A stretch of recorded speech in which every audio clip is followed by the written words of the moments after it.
Bismillahirrahmanirrahim. Assalamu alaikum wa rahmatullahi wa barakatuh. Урматтуу бир туугандар, сабагыбызды улантабыз. Эми иншаллах суроолорго жооп бергенге киришелик. Ассаламу алейкум бир тууганым, мен сизге бир суроо берейин дедим эле. Мурдагы келген пайгамбарлар элдерди эмне кылышка үндөгөн, Кур'ан-ы Керим анда түшө элек да намаз парз эмес эле, ошого жооп берип коесузбу дейт. Албетте урматтуу бир туугандар, жараткан Аллах субханаху ва Кур'ан-ы Керимде ликуллин жаална минкум шир'атан ва минхажа, ар бир калкка, ар бир үммөткө өзүнчө жол жана өзүнчө бир шариат бергенбиз дейт. Ошондуктан урматтуу бир туугандар, илгерки кайсыл пайгамбар болбосун, ошол пайгамбарлардын баарын чакырган негизги үндөп чакырган нерсеси бул ислам, жалгыз Аллахтын өзүнө моюн сунуу болчу.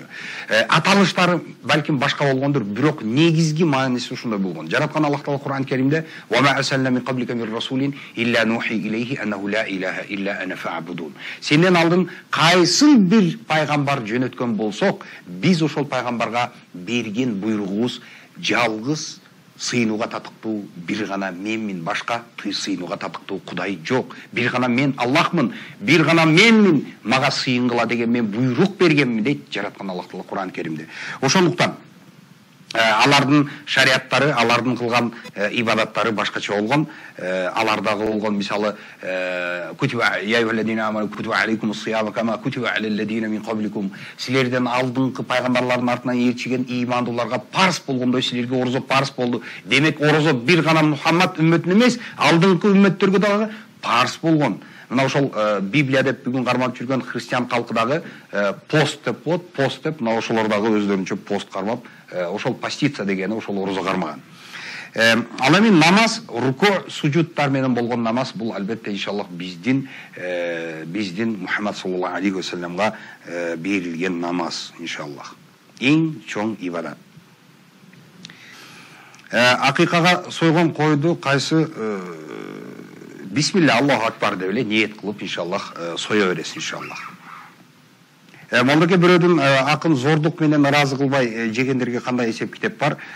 Бул кыямат күндө, эгерде бул ошондой зулум боло турган болсо, кыямат күндө булар жараткан Аллах субханаху ва ошол адилеттүүлүк орнотуп, мына ошол жерде ар бир инсандын өзүнүн акысын жараткан Аллах Таала алып берет. Ва ма yazlimu rabbuka ahada. Сенин Кудайың эч кимге зулум кылбайт. Эч кимге зулум кылбайт. Фама я'мал митқала зарратин хайра яра ва ма я'мал митқала зарратин шарра яра. Бир мискалча кылган жакшылыгын соогун көрөт, бир кыл мискалча жасаган жамандыктын жазасын тартат. Ассаламу алейкум, мен азан жөнүндө сурайын дедим эле дейт. Өзүм багымдап да азан окусам да айта берем, боло берет, коматта ал парздын алдында айтам, жеке намаз окуйм дейт. Намазга азан айтылгандан кийин сиз кайталап азан айтышыңыздын кажети жок. Намазга азан уктуңузбу, жаныңызда мечит барбы, шаардан уктуңузбу, сиз айтышыңыз шарт эмес. Коматта айтып иншаллах намазыңызды окуй бересиз. Ассаламу алейкум, ооз бекиткенден кийин эртең менен паста менен тиш жууса болобу? Тиш жууса болот, эгерде ошол пастаны жутуп албаса. Бирок урматтуу туугандар, бизде ошол ханафитский мазхаб, ошондой алымдарыбыз дагы ошол пасталарды макрух деп билишкен. Эмне үчүн? Баягы резкий бир даам болгон сыяктуу, ошол даамданып тургандыгынан, урматтуу туугандар. Ошондуктан орозону бузбайт, бирок макрух деп коебуз. Колдон келсе мисвак колдонгон, албетте бул сүннөткө ылайык, иншаллах мисвак жакшы иншаллах. Бирок орозону бузбайт. Жутуп албаш керек. Негизи ошол нерселерди жутуп албаш керек. Боюмда 1 айлык бала бар, кийин токсикоз боламан, алдырсам гүнахмы, жок гүнах эмасмы? Баланы алдырып жибересизби? Албетте гүнah да, тоба кылдым. Алдырбаш керек. Токсикоз болуп боюнда бар, ошентип токсикоз менен кыйналып жаткан энелер боло турган болсо, жараткан Аллах субханаху Аллах Таала Кур'ан-ы Керимде айтып койду. Юридуллаху бикумул юсра ва ла юриду бикумул уср. Аллах силерге жеңилдик каалайт. Жараткан Аллах силерге оордукту каалабайт. Эмизип жаткан баласына зыян же болсо, энеге зыян болсо, моюнда барларга аларды деле башка күндөрдөн тутуп бергени жаратканым уруксат берди. Ошондуктан урматтуу туугандар, эми орозо кармай албайт экен деп боюнан алдырып салабы, же кандай бул? Же аборт кылгысы келип атат. Болбойт. Аборт кылып салганда коркуш керек. Балким Аллахым эртең ошол перзент насип кылбай койсо эмне болот? Саламатсызбы? Күйөөсүн ысытса күнөө болобу? Күйөөсүн ысыткан бул сыйкыр.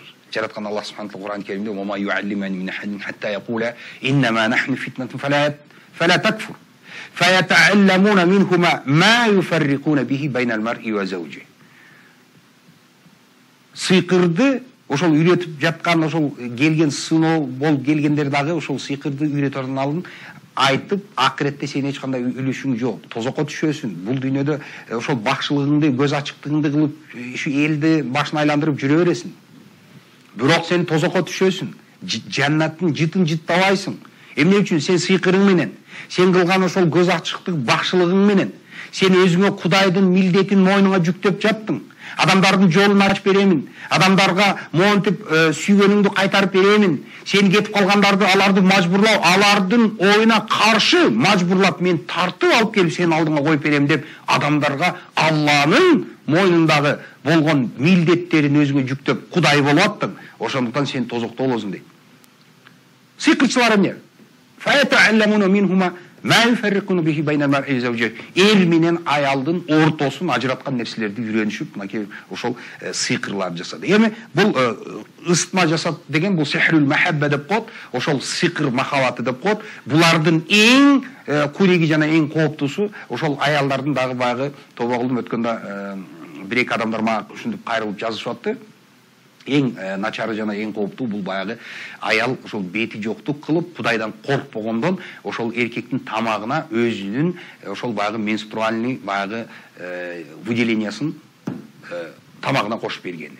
Кудай сактасын. Аллах субханаху ва акырында мына ошолор эмне болот? Акырында ошол ортодо сихрул махабба бул махаббат эмес, ал жерде зулум пайда болуп, бир күнү келип ошол дунчуктур өзүнүн аялын өлтүрүп коюш кооптуулугу бар. Жинди болуп.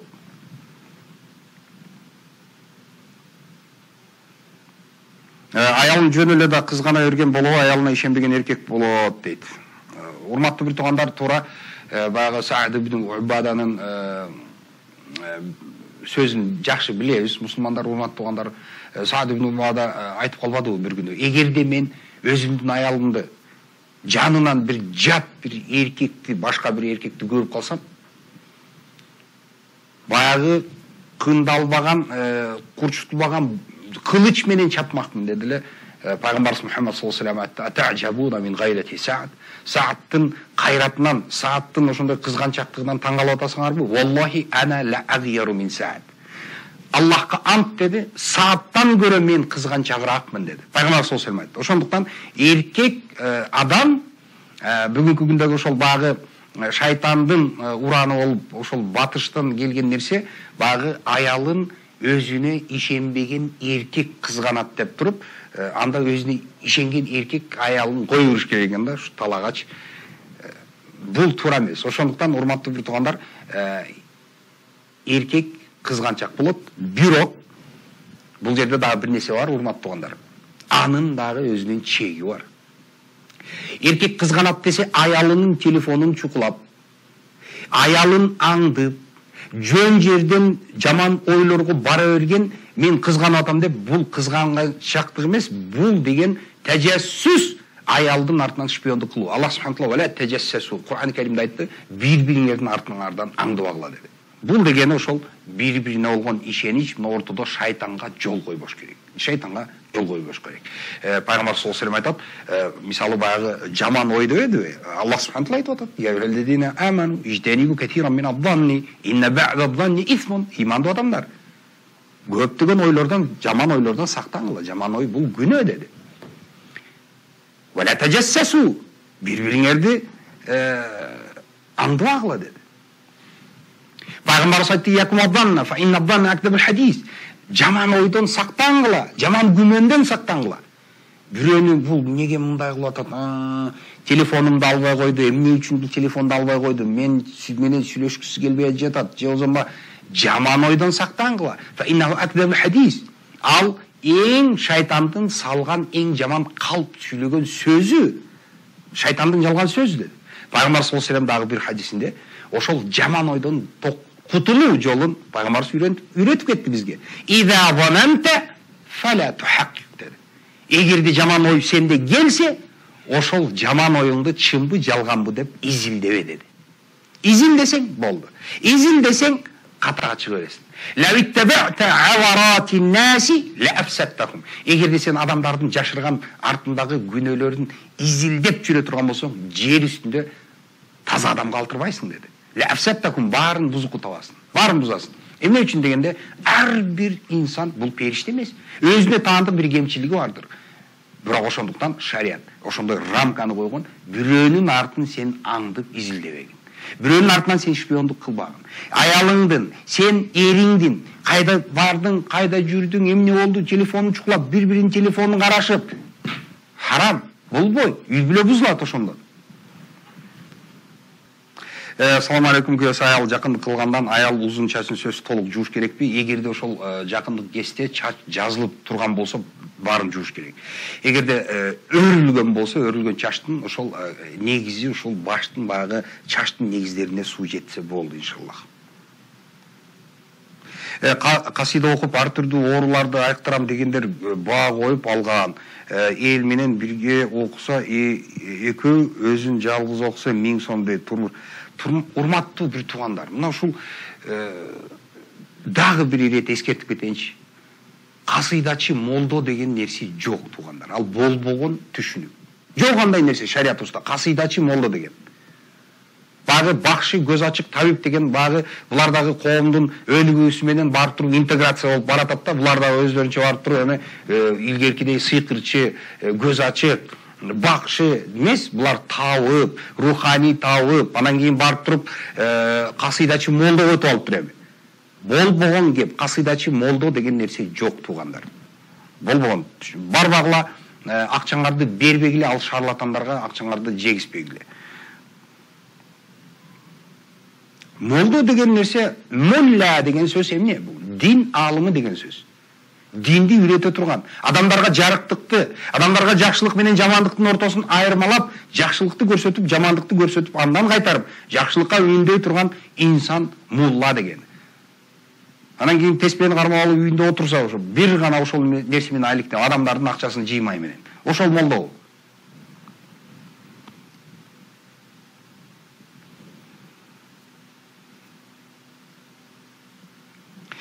Assalamu alaikum, men мындай суроо берейин дедим эле, орозо бүткөндөн кийин той кылса болобу же курбан айт өткүчө болбойбу? Ушуга жооп айтып койсоңуз дейт. Албетте, орозодон кийин эле айт болот. Үйлөнүү той, курбан айтка чейин болбойбу? Болот, эмне болбойт? Эмне үчүн болбосун? Болот. Түшүнүктүү. Биздин имам орозо кармабайт, ушул кандай болот дейт? Астагфирулла. Ал кандай? Балким оорукчандыр. Оорукчан имам болсо кармабай жаткандыр. Siz imamdardın ayıbын istep, imamdardın kemçiligin emne kılasiz. Ошондуктан баягы биз айтпадык, Пайгамбарыбыз Мухаммад саллаллаху алейхи хадисин келтиребиз. Туба лиман шагалаху айбуху ан уюбин нас. Ошол Пайгамбар саллаллаху алейхи айтат, ошол бейиш болсун өзү. Ошол кимге өзүнүн кемчилиги менен алик болгон, башка бирөөлөрдүн кемчилигинен караганда өзүнүн менен алик болгон жакшы. Өзүнүн көзүндөгү дөңкөчтү көрбөй, бирөөнүн көзүндөгү чырпыкты көрөт. Ошондуктан урматтуу туугандар, жакшы эмес ушулчу. Кудайдан коркуш керек. Салам алейкум таксыр, апам жөнү жок жаман сөздөр менен кечке сүйлөнө берет. Ошол сөздөр бир тууган мага кандай таасир берет дейт. Эми апаңыздын сүйлөп жүргөн сөздөрү, иншаллах сиз аларга жооп бербейсиз. Ал сөгүнө, карганабы, шиленеби, ал нерсеге балдары жооп бербейт. Ла тазиру вазиратун визра ухра. Иншаллах. Бир күнөөкөр экинчи күнөөкөрдүн ишин мойнуна көтөрүп албайт. Бирок жакшы сөз менен анын көңүлүн көтөрүш керек. Бул аял карып ошол баягы психикасы кичине травма алып калышы мүмкүн. Балдарынын убагында балдарда тобо кылдым. Ошол ата-эненин ушунчалык багы кичинекейинен мээрим коюп, кичинекейинен ушинтип тарбиялап, үмүт кылса, үмүтүн актабай, ошол ата-энесине ташбоордук мамиле кылып салса, анан ошентип ата-эне, эне дагы ушинтип анан кийин ар нерсени сүйлөп, карганып, шилене турган болуп калат. Ошондуктан ата-энеге жакшы мамиледе болуш керек. Жараткан Аллах айтканда: "Ва сахибхума фид дунья ма'руфа." Жакшы дүйнөдө жакшы шерик болун. Эгерде күнөөкөр капыр же болбосом Аллахка мушрик болсо дагы, ташка сыйынып аткан атаң менен апаң болсо дагы, аларга сен мушриксиң деп барып туруп көчүгүнө теппестен өткөндөгү көрдүңүздөрбү? Өзү намаз окуса, сакалды койсо, Анан кийин атасы ичет атасын урат бишей, тоба болдум. Сенин кандай акың бар? Намаз окуп атсаң, сен мусулман болсаң, өзүңдүн атаңды тепкилеп урганы. Астагфирулла. Ошондуктан бардык нерсенин өзүнүн рамкасы бар, урматтуу бир туугандар. Мусулмансыңбы? Сен өзүңдүн мусулманчылыгыңды толук кандуу аткара бер. Сен башкаларга караба. Сен башкаларга карап өзүңө баа бербе. Ал адам өзүнүн күнөөсүнө өзү жооп берет. Бирок сен жакшы түрдө сөз айтып, ошол үндөп койгону, же болбосо өзүңдүн жакшы кулк мүнөзүң менен аны даават кылып койгону аракет жаса. Анан кийин аларды айыптап, аларды жаман кылып, анан аларды жамандаган сайын өзүң көтөрүлүп баштайсың. Шайтан айтат күйлөп, сени мына карачы, сен намаз окуйсуң, сен мындай сакалың коюп, машалла, сен мечитте жүрөсүң, могу алкаштарды кара, могул жакты кара, бузуку, баары бузуку, сен эле жакшысың. Анан көрсөң, багы 2 күндөн кийин багы кишини көрсөң, мусулманды, аны эч ким тааныбайт. Көкүрөк көтөрүп, омурткасына арматура байлап алгандай, ийилген деген нерсе да жок, керкейип калып калат. Мына ошентип Пайгамбар саллаллаху алейхи ва саллям айткандай, мен силердин үстүңөрдөн эң корккон нерсе бул ал-уджбу, адам өзү менен өзү сыймыктанып кетүү деди. Сыймыктанып кетүү. Мусулман болсоң, сен Аллах үчүн мусулман болуп атасың. Пайгамбарыбызга Аллах таала айткандай, "Кул ла тамунна алейя исламакум." Айткына Мухаммад, өзүңөрдүн исламыңарды, кармаган орозоңорду, туткан орозоңор, окуган намазың, мусулманчылыгың милдет кылбагыла. Балиллаху ямунну алейкум ан хадакум. Аллах милдет кылат силерди ушул исламга туура жолго салып койгон. Ошондуктан динди колго кылып кыйынсынып кеткен дагы туура эмес. Ушундай такыбалуу болуп атсаң, Алла үчүн орозо кармап атсаң, сен Алла үчүн өзүңдүн жаныңды, өзүңдүн арзыбаган ушул жашооңдо Кудайдын тозогуна түшүп калбайын деп жакшы болуп жүрөсүң. Ошон үчүн сен бейишти каалап атасыңбы? Демек бейишке аракетиңди жаса. Анан кийин ошол адамдар үчүн жасап аткан нерсе жок да. Салам алейкум, Фанта кола спрайт ичсе болобу? Ичсе болобу? Ичсе болбойт, же болбосо ичсе боло берет деп айтыштын деле кереги жок. Ар бир инсан өзүнүн каалоосу. Ошондуктан бул баарыбызга медициналык жактан эми баарыбыз түшүнүп атабыз. Газированный напиток, ошондой газдуу сулар адамдын ден соолугуна, инсандын сөөктөгү кальцийлерди жууп кетет деген ушундай маалыматтар бар. Ошондуктан колдон келсе сактанган албетте жакшы экен. Бирок бул нерсени арам деп тыюу салганга эч кимдин укугу жок. Далили бир факт боло турган болсо, анан ошого негиздеп туруп анан кийин айтса болот. Анан божомолдор менен ичинде доңуздун каны бар экен, анан баланчасы бар экен, анан тигиндей бар экен, анан баягы госбюджеттен анан кийин мусулмандарга каршы тигилер каржыланат экен, анан мындай алар колдойт турбайбы деген ошондой багы домыслдардын баарын, урматтуу туугандар, эми андай боло турган болсо, бүтүн европалык жана ошондой батыштын жана ошондой америкалык чыгарылган нерселерге бойкот объявлять этип, жарыялап, таптакыр алардын товарын минген унасын дагы минбей коюш керек, эгерде ошол жактан карай турган болсок. Урматтуу туугандар, шариятыбызда бир эреже бар. Бул шар'ий эреже. Ал-аслу фил ашяи ал-ибаха. Ал-аслу фил ашяи ал-ибаха. Негиз бардык нерседе бул дүйнөдө ибаха, уруксат. Уруксат, эгерде шарияттан ошол нерсеге тыюу салынган факт болбосо, ошол нерсеге алып келип тыюу салына турган факт болбосо, бул нерсе негизи уруксат. Ошондуктан жараткан Аллах субханаху Кур'ан Каримде айтты: "Ва ла тaqulu لما تصف ألسنتكم الكذب هذا حلال وهذا حرام لتفتروا على الله الكذب إن الذين يفترون على الله الكذب لا يفلحون." Жараткан Аллах айтат: силер эмне тилиңер тарткан нерсени, бул нерсе адал, бул нерсе арам деп айтып жибере бербегиле. Аллахтын эмне калпты Аллахка таандык кылмаксыңарбы? Алланын шариаты, Кудай акысы, бир нерсени ичпе, бул нерсени кылба деп айта турган Аллах. Ал эми Аллах ошол нерсени кайтарбаган болсо, анда сен кайтарып жаткан болсоң, Кудайдын ролун сен аткарып атасыңбы? Алланын шариятына сен закон киргизип берип атасыңбы? Адам болуп туруп. Ошондуктан Аллахка калпты таандык кылган инсандар эч качан ийгиликке жетпейт деди. Анан кийин келгенде, кола менен фантага келгенде, анан кийин ушул жерден анан бир чоң бир мондай проблема чыгарып баштайбыз да. Урматтуу туугандар, ар бир инсан өзүнүн жүрөгүндөгү жүрөгү эмнени тартса ошол нерсени жасасын. İnşallah. Бұл мәселе кең, бұл жерде ешқандай тардық жоқ. Ушундай истефти нефсека ва ин эфтакал муфтун. Қанша муфтилер сага қандай сөз айтпасын, жүрөгүндөгү дагы бир нерсени угуп койгон. Бұл дегени ачык, кеңил, адал, арам маселеси эмес, бұл кеңир эле маселе. Каласа ишет, каласа жок. Бүгүнкү күндө биздин коомчулукта кымызды арам деп жүргөндөр бар. Арам десе, арам деп көргөн адамдар ичпей эле койсун. Адал дегендер иче берет. Турабы? Шорону ичкендер бар, шорону ичпегендер бар. Урматтуу бир туугандар, биздин сабагыбыз жарымал тынууга келип калды. Жарымадан соң сабагыбызды улантабыз. Бисмиллахир-рахманир-рахим. Ассаламу алейкум ва рахматуллахи ва баракатух. Урматтуу туугандар, сабагыбызды улантабыз. Ассаламу алейкум, таксыр. Таксыр Мо Ошто Фонзанский деген кичи районда бир мечит бар. Өзбек туугандар намаз убагында ачат, калган убакта жабык турат. Бул кандай дейт. Урматтуу туугандар, албетте илгери деген бир туугандар мечиттер жабылчу эмес, ачык турчу.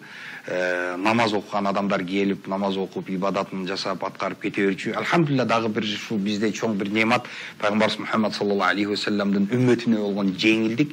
Илгерки үммөттөрдө ошол бир гана өздөрүнүн чиркөөлөрүндө Кудайга барып сыйынышпаса, ошол намаздарын окушпаса, алардын намазы, окуган ибадаты ибадат эмес болчу. Биздики алхамдулилlah, пайгамбар саллаллаху алейхи ва саллям айткандай, жуилат лиял арду масжидан ва таһура, жер мен үчүн мечит жана ошондой эле таза болду. Мечит каалаган жерден намаз окусаңыз, намазыңыз намаз болуп кете берет. Үйүңүздө, таладабы, тоонун үстүндөбү, деңиздин үстүндөбү окуган намаз иншалла. Бирок бүгүнкү күндө урматтуу туугандар туура түшүнүш керек. Көрүп атабыз кандай интригалар болуп кетип атат. Акыркы кезде мынакей ошол баягы экстремизм, радикал деген ошондой баягы жаштарыбыздын арасынан көптөгөн түшүнбөгөн балдар ошол радикализмге берилип, ошол жихад деп, ошол жихадты дагы туура эмес жаатта бурмалашып, ошол нерселердин артынан кетип калып аткандарын урматтуу туугандар, бүгүнкү күндө көрүп турасызбы, ошол Сирия менен башка ошол баягы зона боевых действий деп ошол Ирак тарапка, Сирия ошол жактарга көптөгөн мисалы биздин жаштарыбыз, жылбыз, үй бүлөлөр, бала чака, кичинекей бала чакасын чейин алып кетип калып аткандар болуп атат. Ошондуктан урматтуу туугандар, ар бир мечиттин имамы өзүнө жоопкерчилик алат. Ошол мечиттерде мисалы ошондой нерселер болуп кетпесин. Мечиттерде бир радикалдык нерселерге үгүттөөлөр болуп, караңгы бир тоңуюк нерселерге барган жаштарды үгүттөп киргизип жибербесин деген мисалы ошол ар бир мечиттин дин башкармасынын бул мойнундагы милдеттеме. Ошондуктан бул мечитти мисалы имамы жаап аткан болсо, намаз убагында ачылып атабы? Алхамдулилlah. Намаз убакыты ачылып аткан болсо жакшы. Калган кезде жабык турган болсо, бул нерсеге биз эмне үчүн сен жаап салдың деп айтканга укугубуз жок.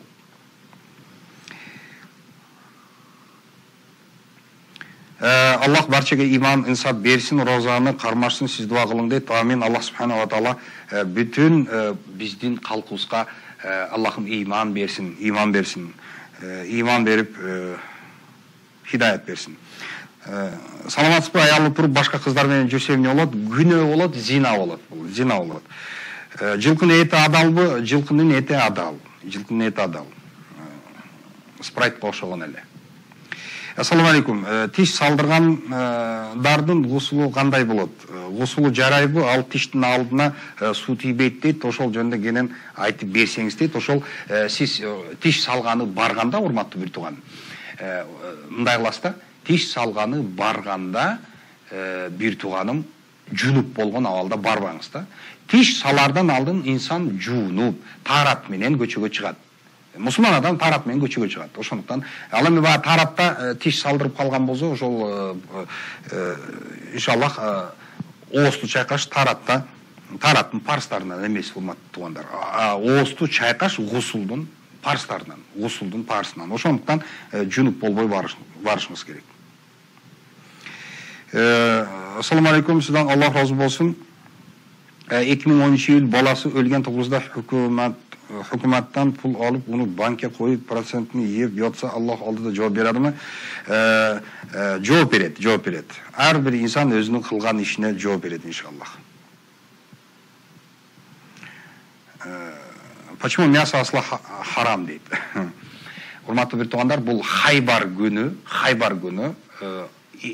эшектин эти Хайбар күнү арам болду. Ал кезде чын айтканда тарых китептерде жазылышынча ошол кездеги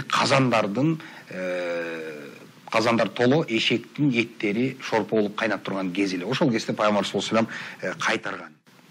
Анан кийин мындай да, бизде шариатта бир нерсе бар, ибадат маселесинде. Мисалы, кээ бир маселелер бар. Биз ошол нерселердин хикматын балким инсан түшүнбөстүгү мүмкүн. Бирок ошол нерсени кылуу керек. А ошол нерсени кылуу бул Аллах Тааланын алдында өзүнүн бурчун аткаруу. Сен ошонун маанисин түшүнүп атасыңбы, түшүнбөйсүңбү? Сага айырмасы жок. Мисалы ошол ибадатты айтабыз, намазды көпчүлүк жооруп, мынакей намаз бул гимнастика, бул адамдын булчуңдарына аябай пайда экен, анан кийин мындай турбай, Аллах Таала намазды гимнастика үчүн парз кылган эмес. Аллах гимнастика үчүн намазды парз кылган болсо, анда намаздан башка эле бир йоганы, же болбосо дагы башка нерсени парз кылып коймок. Мынакей ден соолуңарга пайдалуураак деп. Бул ибадат. Ошондуктан биз Аллахтын конкреттүү түрдө парз кылган ибадатын ибадат кылабыз. Аллахнын шиарларын, Аллах Тааланын ушул шиарларын, мисалы ажылык кезде улуулап, жүрөктөн сыйлап кылса, бул адамдардын жүрөктөрүнөн болгон коркуу сезиминен, Кудайды сыйлап, Аллахтан коркуп, урмат кылып, ошентип турган болсоңуз, кээ бир түшүнүксүз нерселер шариатта адал же арам. Чочконун эти арам деп коюлду. Эмне үчүн чочконун эти арам? Миллиондогон адамдар жеп жүрөт, өлбөй эле жүрүшөт. Туура илимий жактан изилдеп, мисалы ошол изилдеп келип атат, чочко ыплас экен, ылайларда жатат экен, керек болсо адам жанында мас болуп жатып калса андай жеп коет экен, бири-бирин эле жеп коет экен деген ошондой версиялар. Же болбосо илимий изилдөөлөрдүн негизинде көрүшкөн экен, чочконун эттеринде ушундай бир кандайдыр бир бактерияларды табышыптыр, ошол бактериялар эркектин мисалы кайраттуулук деген сезимин жок кылат экен деген, мисалы ошондой божомолдор, түрдүү версиялар каралышы мүмкүн, бирок негизи Аллах харам кылды. Лахмул хинзир харам кылды, болду. Биз мусулмандар баш ийип, Аллах айттыбы, харам. Аны эмне үчүн деп изилдеп отурбайбыз.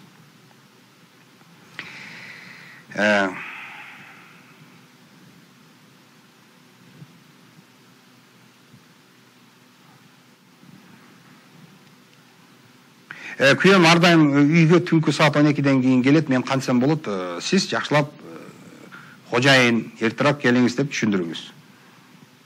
Капа болуп калыңыз бир эки күн. Аны эми күйөөңүздүн жүрөгүнө өзүңүз бир жолун табыңыз да. Ассаламу алейкум, таксир сизге берейин деген суроом. Касида окуган тууралуу айтып кеттиңиз. Айылда касида окуган молдого барышып, дем салдырып, же катуу ооруп калса, алып келип касида окутуп тур дейишет го, тууралуу айтып берсеңиз. Мен бая эле айтып кеттим. Урматтуу туугандар, касида молдо, касидачы молдо деген андай термин негизинен шариатта жок нерсе. Болбогон кеп. Кал, урматтуу туугандар. Эми багы жөн эле молдо да эмес, бул касидачы молдо. Бул адамдарга ушул обязательно бир кандайдыр бир нерсени илештирип койсо, адамдар ушу жабылып, чымын сыяктуу бара берет да ушунда. Эми бакшы көз ачык десе, адамдар бүгүн альхамдулилlah дин кеңири таркалып баратат дагы, адамдар ишенбей калды да. Ошондуктан булар түрдүү ыкмаларды табатат дагы, эми булар өздөрүнүн аттарын табип, руханий табип жана ошондой эле касидачы молдого атап алышты. Барсаң камчысы да бар, таш да бар, бардык причиналар бар, баягы кайыш камчыдан башка бардык нерсе бар ошол жердечи туугандар. Ошондуктан жай намазды да коюп алган, керек болсо Кур'ан Каримди жанына коюп алат. Адамдар мына ошол нерселерге илинип, Кур'ан бар экен, жай намаз бар экен, бул көз ачык эмес, нормально экен дейт да. Урматтуу тууган, ла ин ашракта ла яхбатанна амалук. Аллах субхана таала айткандай, эгер Аллахка шерик келтирсең, кылган ишиңдин баары бекер болот дейт. Кудай сактасын, барбаңыздар. Ман ата кахинан ав аррафан фасадaqu бима yaqul faqad kafara bima unzila ala Muhammad.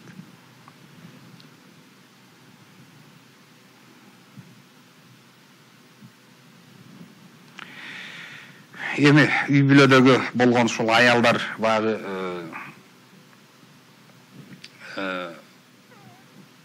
үй бүлөлүк ушу карындаштарыбыз чыгат да үй бүлөндө ушул зулум көргөн, күйөөсүнөн, кайын журтунан, кайненесинен ошондойлор дагы аябай көп. Урматтуу туугандар, Алладан коркуп, ар бир инсан Алладан коркуп жашасын.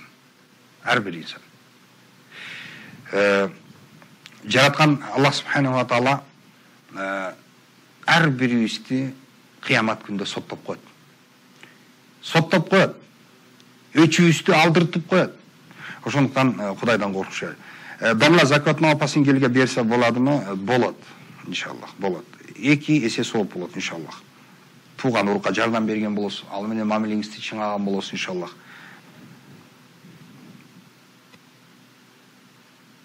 Assalamu alaikum, тақсыр атаны ичпе деп айтса болобу? Урматтуу туугандар, ошол жакшы сөз менен, жакшы кулк пейил менен, анан кополдук менен эмес, вакулу линнаси хусна дегенде, баягы адамдарга жакшылыкты сүйлөгүлө дегендей, ошондой мааниде. Вала тaqullahuma уффин, Аллах Таала Куран Каримде ата-энеге уф деп дагы айтпа. Үшкүрбө деди. Ата-энеге үшкүрбө деди. Уф дегени ошол үшкүрүү. Үшкүрбө дегенден кийин, эй, чоң эле сен киши деп анан ата-энеге ошентип анан нотация окуп аткан, бул таптакыр, бул айбандын сапаты. Атасына, апасына ошентип айткан айбандын сапаты.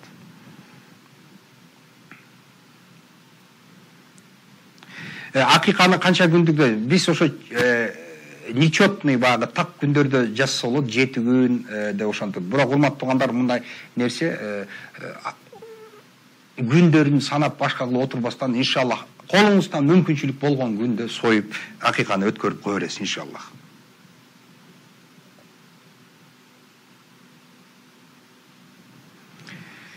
Assalamu alaikum, молдоке, кола ичкен болбойтку, ичпей эле коюңуз. Кудай жалгасын. Ичпей эле койсоңуз, иншаллах, ошол Американын бюджети Кудай буюрса, сиздин акчаңыз барып түшүп калбайт, иншаллах, буюрса ошолордун капчыгына, иншаллах. Ден соолугуңузду чыңдаган болосуз. Кола менен фанталарынакей урматтуу туугандар кальцийди жуат экен, ошондой.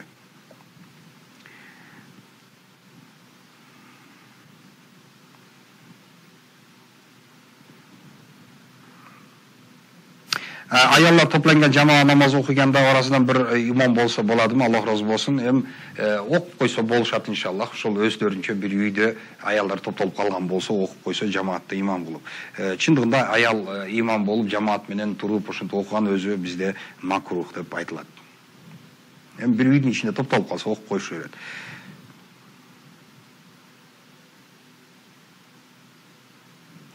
Bir bala mecitten geldim деп конверт берди. Ушул конвертке орозо питириңизди салып берсеңиz болот деп айтты. Ушул туурабы? Билбейт экенмин. Андайларга бербеңиз. Конверт түшүнбөй калдым. Конвертти алып келип сизге бердиби же конвертти алып келип сизге питир салып берди дедиби? Кыскасы, фитр бул кембагалдардын ошол закатка акылуу болгон 7 тоифа.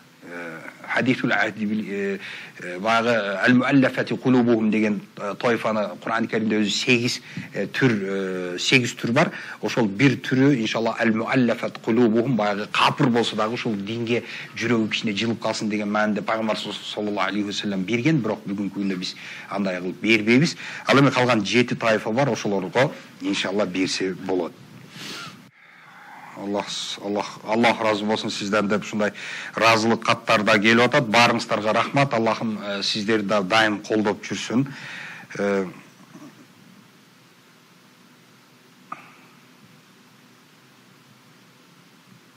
Аллахым разы болсын сизден дейт.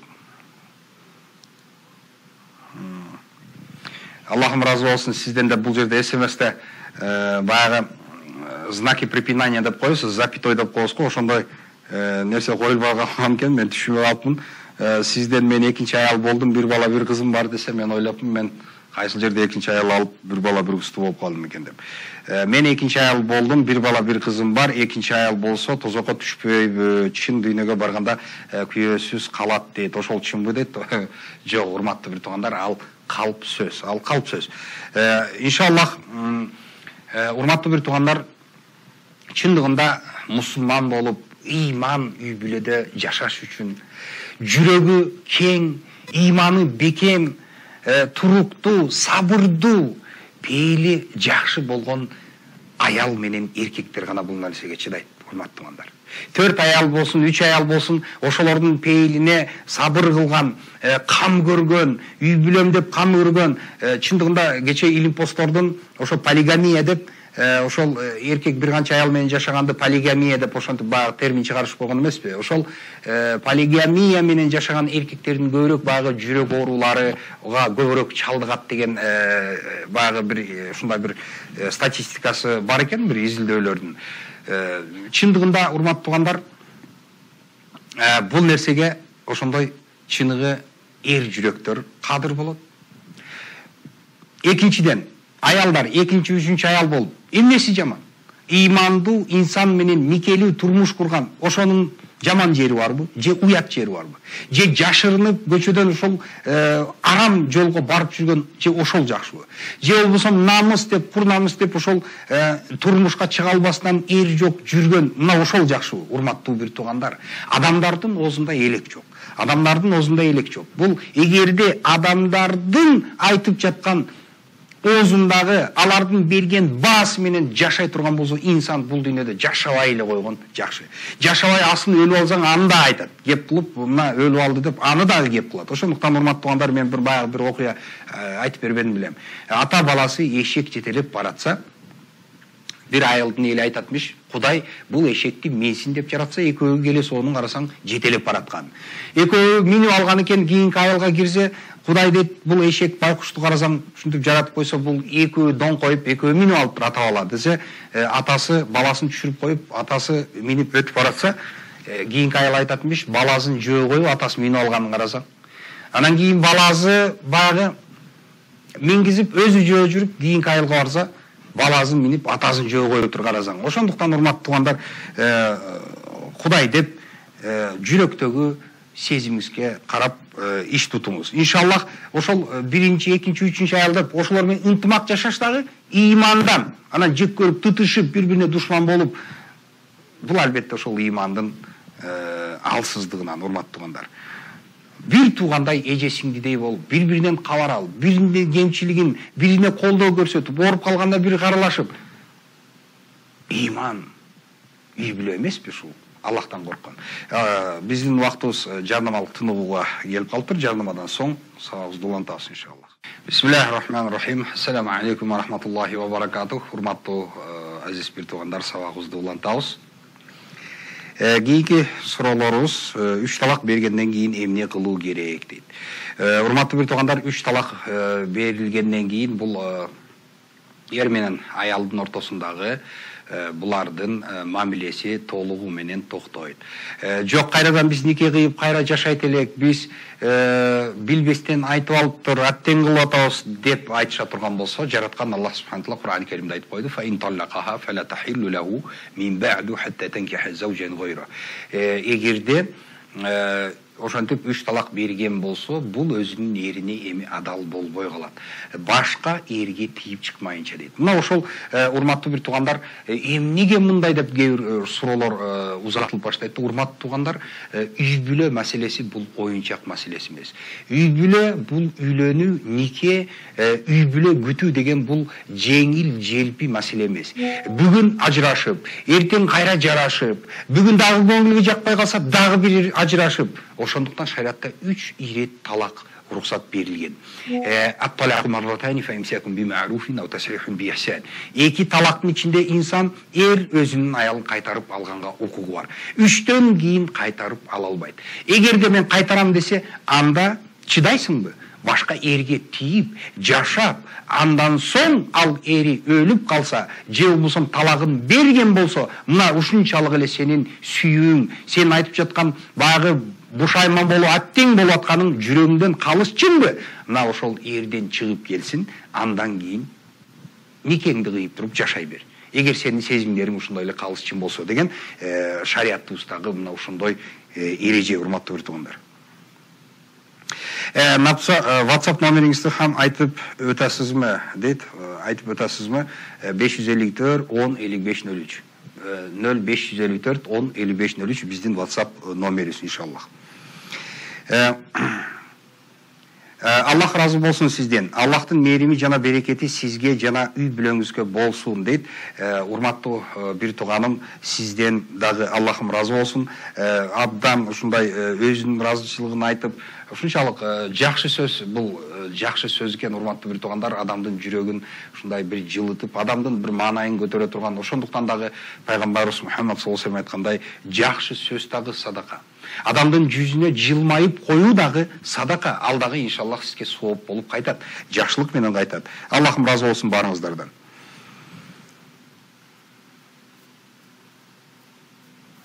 Бул жерде үй бүлөлүк интимдик суроо менен кайрылган экен. 54-86 аягы. Иншаллах ал номер жоопко сизге өзүнчө жооп берем иншаллах.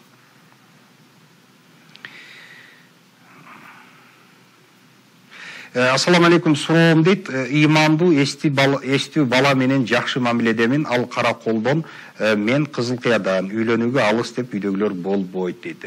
Кудайга шүгүр, алхамдулилlah, Южный Юар менен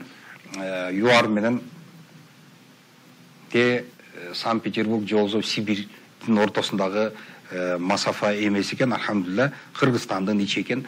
Бул жерде эч кандай коркунучу жок, буюрса иншаллах. Аллахым бактылуу үй бүлө берсин сиздерге.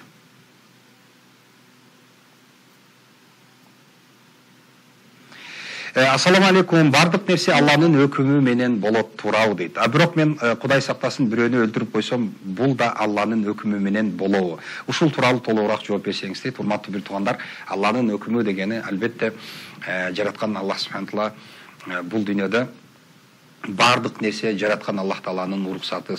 Керек болсо дарактын үстүндөгү кургап калган жалбырак дагы Алланын өкүмүсүз жерге түшпөйт, урматтуу бир туугандар. Эми бирок бул нерсени албетте бул тагдыр маселеси, биз айттык, урматтуу бир туугандар, ошол тагдырды шылтап инсан өзүнүн жашоосундагы жасаган терс амалдарын, өзүнүн кылган кылмыш иштерин тагдырга шилтеме кылышы, бул албетте бул адепке дагы, шариатка дагы жатпайт. Умар ибн Хаттаб радиаллаху анхунун алдына бир күнү урууну алып келишти. Урууну алып келишип, Умар, эмне үчүн сен бул уруулукка бардың десе, Алланын тагдыры экен, Аллах мага ушинтип жазып койгон экен, Алланын өкүмү экен, мен ушинтип уруулук кылдым дегенде, Умар ибн Хаттаб ачуусу келип, буйрук берип, баягы кишинин колун чаптырышты дагы, андан соң 80 жолу камчы менен урушту. Баягы урууга карап туруп, колуңу уурулук үчүн чаптык. Аллах Таала фактау айдияхума жазаан бима касаба накала мин Аллах деди. Уурулук кылганың үчүн колуңду чаптык. Ал эми 80 жолу камчы менен сен таяк жегениң, бул Аллахка сен курдоомат кылганың үчүн деди. Ошондуктан урматтуу туугандар, сиз бирөөнү өлтүрсөңүз, урматтуу туугандар, бул жоопкерчилик сиздин мойнуңузга жүктөлөбү? Албетте жүктөлөт. Сизде инсансыз, ыктыяр деген нерсе бар беле? Бар болчу. Сиздин өзүңүздүн каалооңуздан сырткары бир кандайдыр күч колуңузга ошондой бир куралды карматып, каалабасаңыз дагы сизди алып барып ушундай күч менен барып туруп соктурду. Андай болгон жок. Өзүңүздүн ыктыярыңыз менен болду. Ошондуктан урматтуу бир туугандар, бул дүйнөдөгү нерсе, бардык нерсе ошо таклифтин негизинде болот. Аллах Таала бейиш менен тозокко адамдарды ажыратып бөлө турган болсо, ошолордун жасаган дүйнөдөгү жакшылык менен жамандыктын ортосундагы ыктыярды жана алардын жасаган иштеринин негизинде болот, урматтуу бир туугандар. Ошондуктан тагдырга шилтеме кылган болбойт. WhatsApp номерин айтып коесузбу дейт. WhatsApp номери 554 10 5503. Гыйбат кылган адамга жаза барбы, сураныш жооп бериңчи дейт. Гыйбат кылган инсан албетте бул, урматтуу бир туугандар, гыйбат бул адамдын артынан сөз кылып сүйлөмөй, жараткан Аллах субханала бул нерсени кайтарган, Аллахым кайтарган. ولا يغتب بعضكم بعضا أيحب أحدكم أن يأكل لحم أخيه ميتا فكرهتموه. Бири-бириңерди гыйбат кылбагыла. Эмне? Бири-бириңердин этиңерди өлүк абалында этиңерди жейсиңерби? Жактырбайсыңар, жиркенесиңер. Адамдын өлүк этин жеген болбойт. дал ошол сыяктуу бирөөнүн этин жебегиле, бирөөнүн артынан сөз кылбагыла. Гыйбаттын жазасы сиз истигфар айтышыңыз керек. Алымдарыбыздын ортосунда сөз бар. Бул кантип кафараты кандай болот десе, бул инсан эгерде гыйбат кылган инсан бирөөгө жетип калган болсо, ушул сенин артынан сөз кылып, сени жамандап жүрүптүр десе, бул адамдын көңүлү ооруп калган болсо, ушул нерсе кабар болсо, ошол адамдын алдынан өтүп кечирим сурап, кечирип коюңуз, мен сиз тууралуу туура эмес сүйлөп койгон экенмин, өзүр сурап келдим десе, ал адам жок дейт беле. Көңүлү көтөрүлүп, макулдап кечирип жиберет. Ал эми жок, ал адамга жете элек болсо сиздин сүйлөгөн сөздөрүңүз, анда сиз калыс чын жүрөгүңүздөн, о жараткан Аллахым, мына ушул мен гыйбат кылып анын этин жеп койдум. Кудайым ошол пендеңдин күнөөлөрүн кечиргин деп, ошол адамдын акысына дуа кылып койсоңуз, иншалла мына ошол кафараты болот. Урматтуу бир туугандар, биздин убактыбыз мынакей соңуна дагы чыгып калды. Мен ушунчалык жараткан Аллах Таалага ыраазымын. Эмне үчүн дегенде, урматтуу бир туугандар, ушундай ыйык Рамазан айында ушундай мусулман калкы менен отуруп, ыймандашып, алардын суроолоруна жооп берип, жараткан Аллах Тааланын ыраазылыгына болгон жолду көрсөтүп коюу, бул абдан чоң бир бакыт.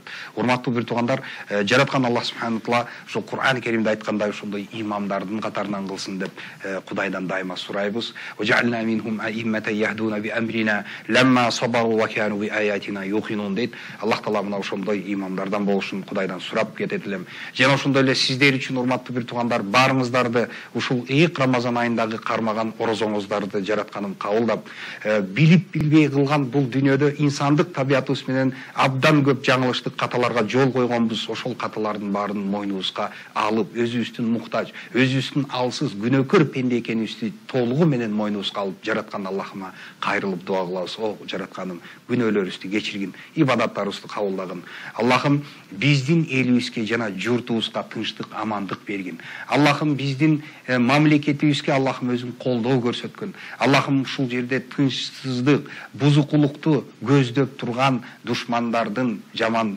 көздөрдүн, суук көздөрдүн жамандыктарынан Аллахым өзүң сактагын деп Аллахтан сурап кетебиз. Мен сиздер менен эртең кайрадан экран аркылуу 6-да, кечки 6-да көрүшкөнчө коштошомун. Wallahu ta'ala a'lam wa sallallahu wa sallama ala khayri khalqi Muhammad wa ala alihi wa sahbihi ajma'in. Assalamu alaikum wa rahmatullahi wa barakatuh.